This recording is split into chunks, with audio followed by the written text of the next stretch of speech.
don't want to be found.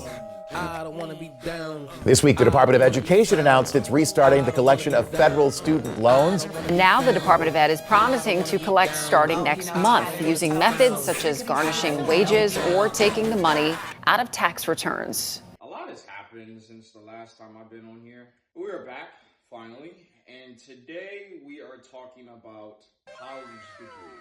More really about pursuing them, but also having a clear understanding of what you want to do for your career, and then, if needed, using education to see that plan through. Because at the end of the day, if you are fortunate to be someone who's 100% certain of what they want to go into, you more than likely have a pretty good idea of the path you need to take to achieve that goal while simultaneously obtaining experience and improving your network along the way. But considering you're not one of those people who have everything figured out, I would simply like to suggest a couple things. Number one, take a gap year. I got my degree in psychology in about 4 years' time.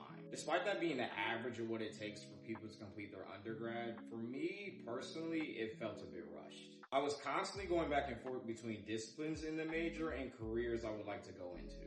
I ended up graduating with some options I could go in, but I really wasn't passionate about any of them.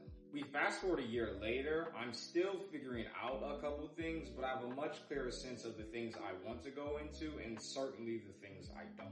I really think gap years are important because they really help you filter out things and establish what you may or may not want. However, if I could do it all over again, I would definitely prefer to do it within the transition period of graduating high school and going to college, or just during my college tenure.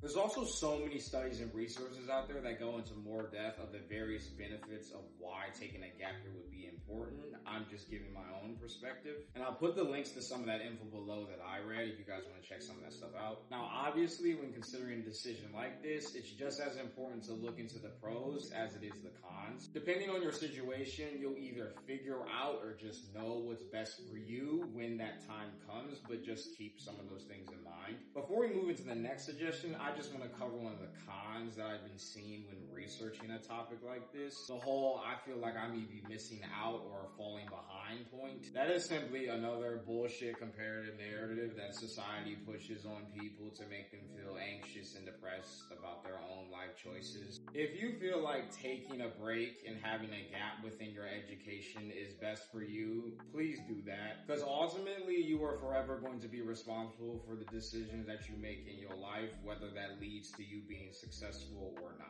Alright, next one.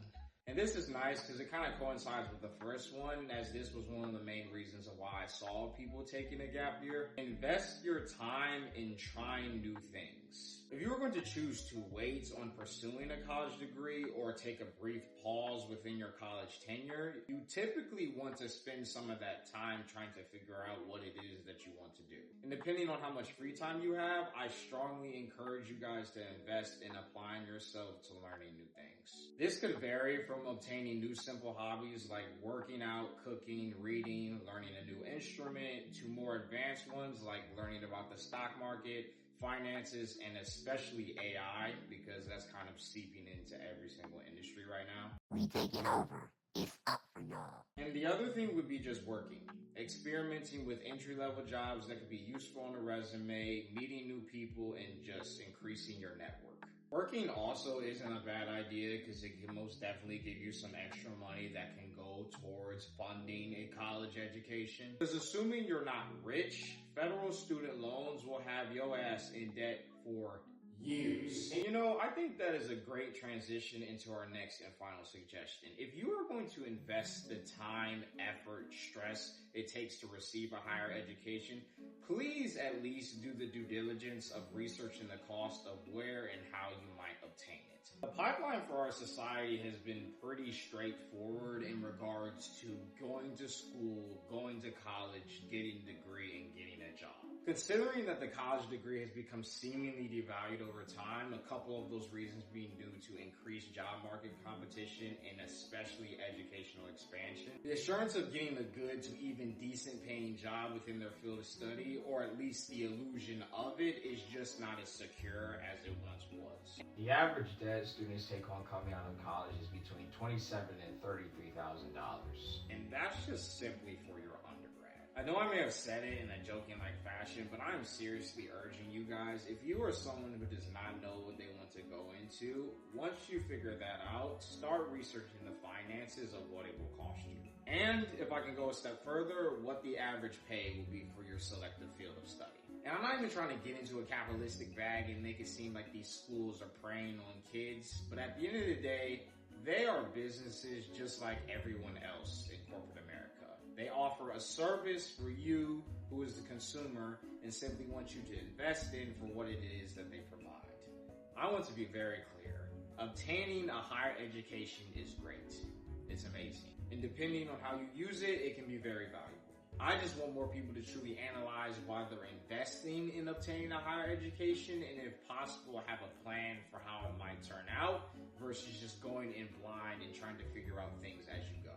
Not saying that that won't work, because I'm certain it has for some, but for others, you'll just be wasting time and money when you could have just been more patient, weeding things out that you may not want to do, and learning on your own. And that's really all I got for that. Again, these are just some of my own suggestions, majority of it opinion-based. Like I said earlier, I will be leaving links to some of the stuff I read up on in the description below. Please comment if you guys have any thoughts or suggestions of your own, and I will see you in the next video. Peace.